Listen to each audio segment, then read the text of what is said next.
एक सुबह राजा वन की तरफ भ्रमण करने के लिए जा रहा था कि उसे एक देव के दर्शन हुए।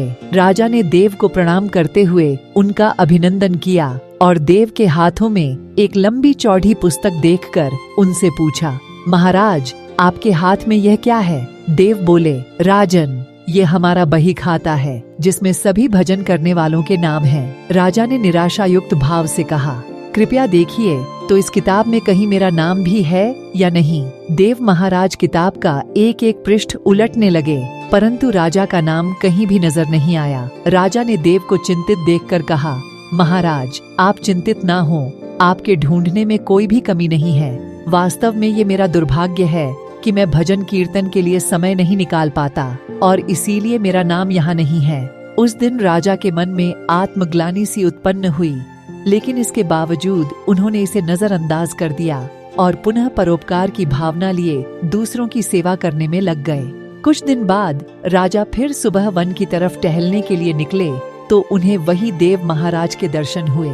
इस बार भी उनके हाथ में एक पुस्तक थी। इस पुस्तक के रंग और आकार में बहुत भेद था और यह पहली वाली से काफी छोटी भी थी। राजा ने फिर उन्हें प्रणाम करते हुए पूछा, महाराज, आज कौन सा बही खाता आपने हाथों में लिया हुआ है?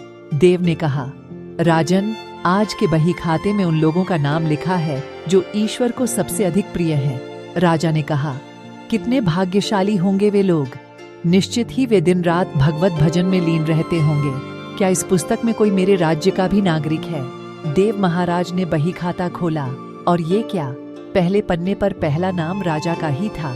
राजा ने आश्चर्यचकित होकर पूछा, महाराज, मेरा नाम इसमें कैसे लिखा हुआ है? मैं तो मंदिर भी कभी कभार ही जाता हूँ। देव ने कहा, राजन, इसमें आश्चर्य की क्या बात है? जो लोग निष्काम होकर संसार की सेवा करते हैं, जो लोग संसार के उपकार में अपना जीवन अर्पण करते हैं, जो लोग मुक्ति का लोभ भी त्याग कर प्रभु के निर्बल संतानों की सेवा सहायता में अपना योगदान देते हैं, उन त्यागी महापुरुषों का भजन स्वयं ईश्वर करता है। ऐ राजन, तू मत पछता कि तू पूजा पाठ नहीं करता। लोगों की सेवा कर, तू असल में भगवान की ही पूजा करता है। परोपकार और निस्वार्थ लोक सेवा किसी भी उपासना से बढ़कर है।